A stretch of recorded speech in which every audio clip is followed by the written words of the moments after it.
એઆઈએમઆઈએમના chief Asaduddin ઓવૈસી સતત કોંગ્રેસની મુશ્કેલીઓ વધારી રહ્યા છે અને તાજેતરમાં ગુજરાતમાં જ્યારે સ્થાનિક સ્વરાજ્યની ચૂંટણીઓ યોજાઈ ત્યારે એઆઈએમઆઈએમે પણ ચૂંટણીના મેદાનમાં ઝંપલાવ્યું હતું અને પરિણામે મુસ્લિમ બહુમતીવાળા વિસ્તારોમાં કોંગ્રેસને નુકસાન વેઠવાનો વારો પણ આવ્યો હતો।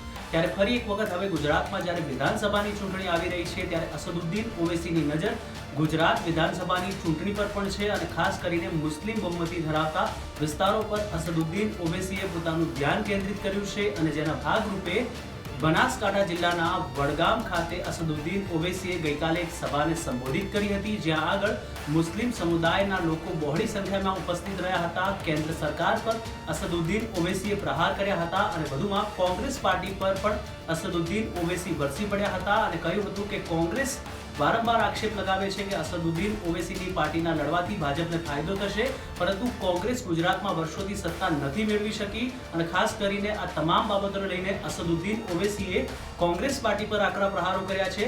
અસદુદ્દીન ઓવૈસી શું બોલ્યા છે પહેલા આપને એ સંભળાવી। है क्या कांग्रेस पार्टी बताइए? उनके मोहतरम बेचारे हर थोड़े दिन को कहीं ना कहीं गायब होके निकलते। आखिर है क्या कांग्रेस पार्टी? लोग हम पर इल्जाम लगाते हैं कि ओवैसी के आने से गुजरात में ऐसा हो जाएगा, ओवैसी मजलिस के आने से वो बीजेपी को फायदा हो जाएगा। मैं कांग्रेस पार्टी से पूछना चाह रहा हूं, आपने गुजरात में आखिरी मर्तबा सरकार कब बनाई थी?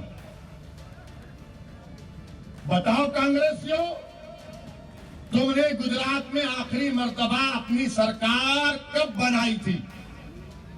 आपको मालूम है? कितने साल हो गए? कितने साल हो गए?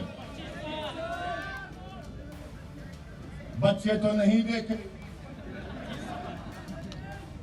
और नहीं देखेंगे इंशाअल्लाह। आप जो बुजुर्ग देखे वो देख चुके, वो भी नहीं देखेंगे।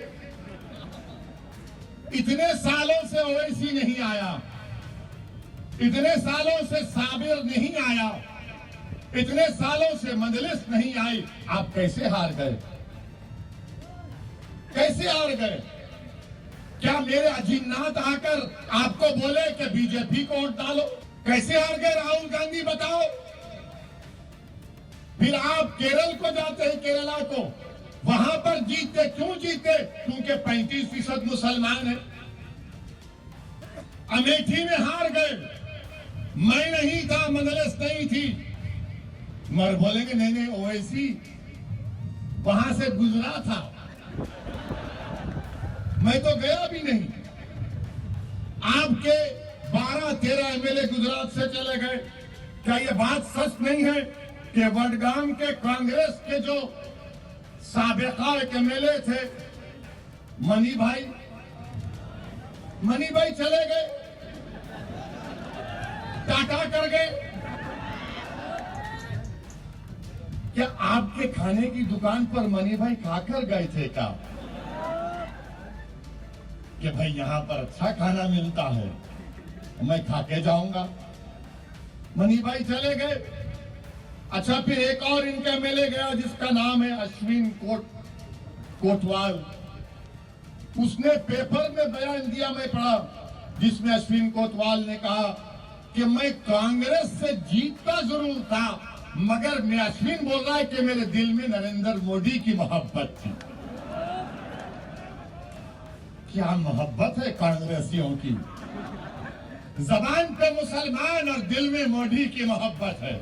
हम अपने वोट से हमारे दलित भाइयों को और हमारे सेकुलर रखने वाले हिंदू भाइयों को साथ लेकर अपनी पार्टी के नुमाइंदों को कामयाब करके गुजरात की विधानसभा भिजा सकते हैं, ताकि वो गुजरात की विधानसभा में खड़े होकर आपके इंसाफ का मुतालबा कर सकें, आपकी आवाज बन सके, आपके तालीम के मसलों को उठा सके, आपके जिंदगी और मौत और हयात के फैसले जहां पर हो रहे वहां पर आपकी आवाज को रख सकें।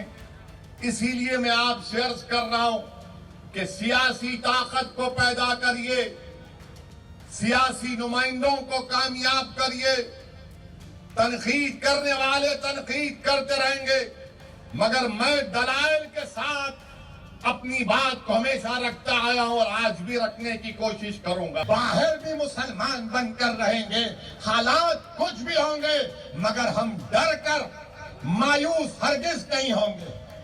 हम डर कर अपने घर में नहीं बैठ जाएंगे, हिकमत के नाम पर बुज़दिली के मजारे नहीं करेंगे।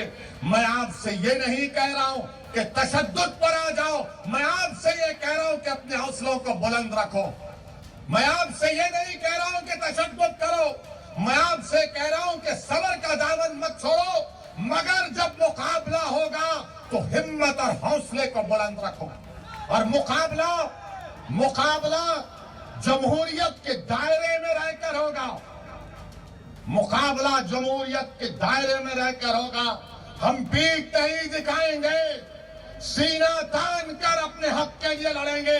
ये भारत का संविधान हमको इस बात की इजाजत देता है मेरे अजीज दोस्तों और बुजुर्गों।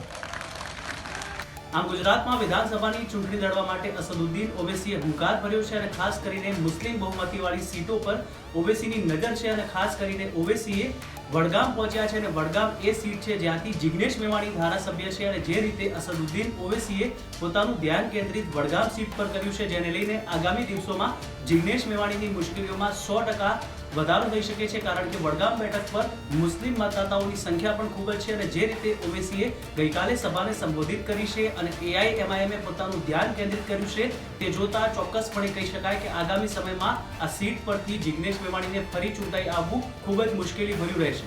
બનાસકાંઠાથી ગુજરાત તક માટે ધનેશ પરમાર।